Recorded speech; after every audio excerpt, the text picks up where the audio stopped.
তারপর বলদটাকে বাঁশে বেঁধে দুজনে কাঁধে নিয়ে গোভাগাড়ের দিকে হাঁটতে থাকে। এরপর গোভাগাড়ে পৌঁছে কালীপদ মাটি খুঁড়ে সমাধি প্রস্তুত করে। তারপর তারা বলদটিকে মাটি চাপা দিয়ে দুজনে বাড়ি ফিরে আসে। বৈশাখের খামখেয়ালি রাতে কখন যে মেঘ জমাট বেঁধে বিদ্যুৎ গর্জে বৃষ্টি শুরু হয়ে যায় তার ঠিক নেই। মুষলধারে বৃষ্টিতে ভিজতে ভিজতে কালীপদ কাকা গোপীকে বলে, গোপে, আজ আমাদের ফিরতে অনেকটা দেরি হয়ে গেল। যাত্রাপালার শেষটা এমন জমে উঠেছিল, ছেড়ে উঠে আসতে মনই চাইছিল না। আমরা আজ পুরো ভিজে গেলাম, দেখবে বাড়ি ফিরলে কাকি তোমাকে খুব বকবে। তাড়াতাড়ি পা চালা গোপে, এই বৃষ্টির মধ্যে আবার কালবৈশাখী ঝড় শুরু হয়ে গেলে বাড়ি পৌঁছতে পারবো না। এই কথা বলতে বলতে তারা এক অতিকায় বাঁশ বাগানে প্রবেশ করে। বাঁশ বাগানের পথ ধরে হাঁটতে হাঁটতে গোপে কিছু যেন একটা শুনতে পায়। কাকা, তুমি কি কোনো বাচ্চা মেয়ের কান্না শুনতে পাচ্ছ? কই না তো, ও কিছু না। বাঁশবাগানে বৃষ্টির জল পড়লে অমন শুনতে লাগে।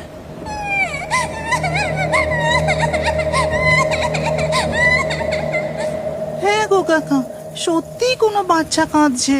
কালীপদ কাকা গোপের কথায় গুরুত্ব না দিয়ে হাঁটতে থাকে। তারা বাঁশ বাগান পেরিয়ে যখন মাঠের পথ ধরে তখন ধীরে ধীরে মেঘ সরে গিয়ে বৃষ্টি থেমে যায়। ওহ, বাঁচা গেল। এবার কোনো রকমে বাড়ি পৌঁছতে পারলে বাঁচি বাবা। ঠিক তখনই চাঁদের আলোতে কালীপদ কাকা দেখতে পায় কিছুটা দূরে একটা তাল গাছের নিচে কি যেন দাঁড়িয়ে। তখনই তার কানে কান্নার মৃদু শব্দটা ভেসে আসে।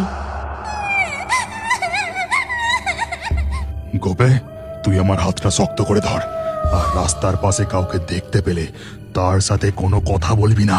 ঠিক আছে, কিন্তু জানো কাকা, কে যেন সত্যি খুব কাঁদছে। আমি আমি এখনো শুনতে পাচ্ছি। হাঁটতে হাঁটতে তারা তাল গাছের কাছাকাছি যেতেই কালো ছায়াটি হঠাৎই তাদের সামনে চলে আসে।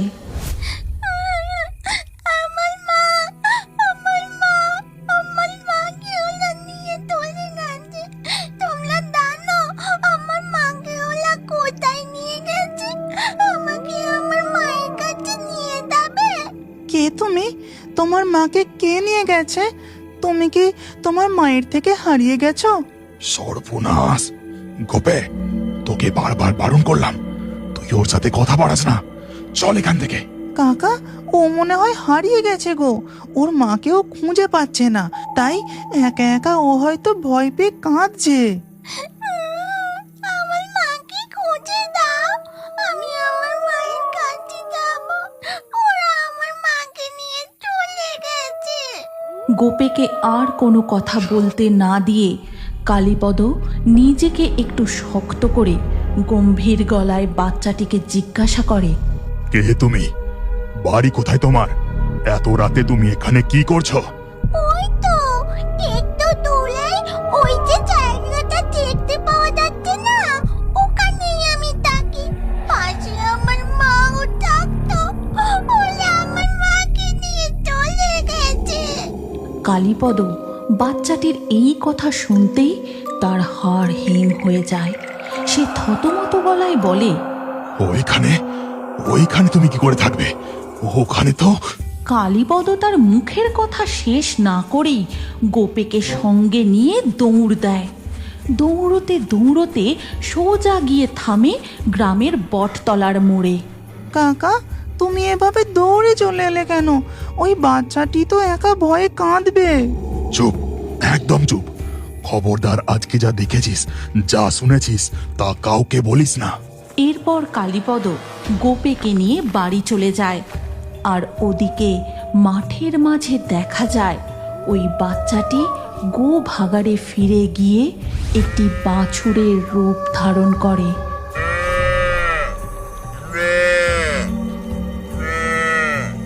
এরপর বাছুরটি আত্মায় বদলে গিয়ে মাটির ভেতরে ঢুকে যায়। এর পরের দিন সকালে গোপের কাকিমা গোপেকে নিয়ে দুধ দুইতে গোয়ালে যায়। গোপে, তুই বাছুরের দড়িটা ভালো করে ধর, আমি তাড়াতাড়ি করে দুধটা দুয়ে নিই। ঠিক আছে কাকিমা। গোপে বাছুরের দড়ি ধরে দাঁড়িয়ে থাকে আর মাধবী কাকিমা গরুর দুধ দুইতে থাকে। ঠিক সেই সময়, ঠাকুরপো, ও ঠাকুরপো, বাড়িতে আছো নাকি? কি হলো গো কাকলি বৌদি, কি হয়েছে? তোমার গলাটা অমন ধরা ধরা আর মনটা খারাপ দেখাচ্ছে কেন? সেই মুহূর্তে কালীপদ উঠানে বেরিয়ে আসে আর বলে, আমাকে ডাকছিলে? কিছু দরকার? হ্যাঁ গো ঠাকুরপো, আমাদের বলদটা কাল রাতে মারা গেছে। ভাগাড়ে নিয়ে যেতে হবে তো। আমার কর্তার সাথে যাবার কাউকে পাচ্ছি না, তাই তোমার কাছে এলাম। ঠিক আছে, চলো আমি যাচ্ছি। এই কথা বলে কালীপদ প্রতাপদের বাড়ি যায়। তারপর বলদটাকে বাঁশে বেঁধে দুজনে কাঁধে নিয়ে গোভাগাড়ের দিকে হাঁটতে থাকে। এরপর গোভাগাড়ে পৌঁছে কালীপদ বলে, প্রতাপ, আমি তাড়াতাড়ি করে গর্ত খুঁড়ে দিচ্ছি। খোলা জায়গায় বলদটাকে রেখে যাওয়া ঠিক হবে না, তাতে পরিবেশ দূষণ হয়। বলদটাকে মাটি ঢাকা দিতে হবে। কালীপদ মাটি খুঁড়ে সমাধি প্রস্তুত করে। তারপর তারা বলদটিকে মাটি চাপা দিয়ে দুজনে বাড়ি ফিরে আসে। এরপর বিকেল গড়িয়ে ধীরে ধীরে সন্ধ্যা হয়ে যায়, আর সন্ধ্যা হতেই বৃষ্টি হয়েই চলে। বৃষ্টির ঠান্ডা আমেজে কালীপদ পাড়ার চায়ের দোকানে বসে চা খাওয়ার সময় দুজন ব্যক্তির ফিস ফিস করে বলা কথা তার কানে আসে। তুই ঠিক করে দেখেছিস তো? হ্যাঁ রে, আমি ঠিক দেখেছি। আজ সকালেই ওখানে একটা গেছে।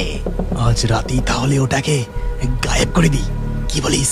আসতে বল, কেউ টের পেলে মহা মুশকিল হবে। বৃষ্টিটা একটু থামতে ওই দুজন ব্যক্তি চায়ের দোকান থেকে চলে যায়। তারপর কালীপদ চা খেয়ে তার বাড়ি ফিরে আসে। এরপর গভীর রাতে ওই গোভাগাড়ে দেখা যায় চায়ের দোকানের ওই দুইজন ব্যক্তি একজন কোদাল হাতে ভাগাড়ের মাটি খুঁড়ছে। পচা, তাড়াতাড়ি হাত চালা। কি করছিস কি? এই তো হয়ে এসেছে, আর একটুখানি এই হয়ে গেছে।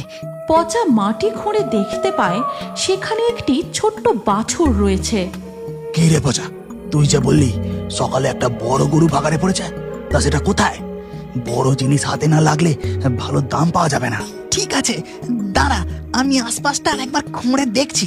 হাতে অত সময় নেই, এক্ষুনি ভোরের আলো ফুটবে। এটা কি বাঁশে বেঁধে নিয়ে চল। এরপর কালটু ও পচা বাছুরটিকে বাঁশে বেঁধে দু পা এগোতেই হঠাৎ তারা শুনতে পায়,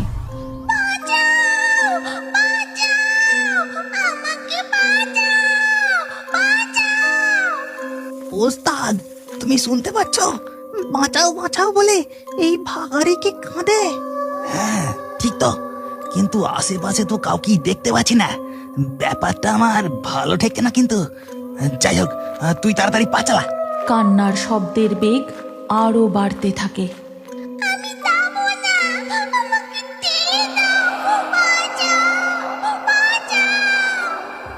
ঠিক তখনই গোভাগাড়ের মধ্যে তাদের সামনে প্রকট হয় এক দানবাকৃতি কালো মিশমিশে গোভূত। তার বিকট গর্জনে গোটা ভাগাড় কেঁপে ওঠে। ওরে বাবা রে, বাঁচাও! ওই দানবাকৃতি গোভূতটা পচা ও কালটুর দিকে ধীরে ধীরে এগোতে থাকে। তারা দুজন বাঁশে বাঁধা বাছুরটিকে মাটিতে ফেলে দিয়ে দৌড়ে পালাতে যাবে। ঠিক তখনই গোভূতটা আবারও গর্জন করে তাদের পথ আটকে দাঁড়ায়, আর বাঁশে বাঁধা বাছুরটা নিজেকে মুক্ত করে দাঁড়িয়ে বলতে থাকে, ওই দুটো লোক দুটো আমার মাকে এখান থেকে নিয়ে চলে গেছে। তুমি ওদের টেলো না, ওদেরকে শাস্তি দাও ওদেরকে। পাপিষ্ঠ মানুষ, তোদের এত সাহস কি করে হয়? মৃত্যুর পরও আমাদের এখানে শান্তিতে থাকতে দিবি না। আজ তোদেরকে আমি। এই কথা বলে গোভূত তার ফলার মতো শিং দিয়ে তাদের উপর আক্রমণ করে, তাদেরকে গুঁতিয়ে মাটিতে ফেলে দেয়।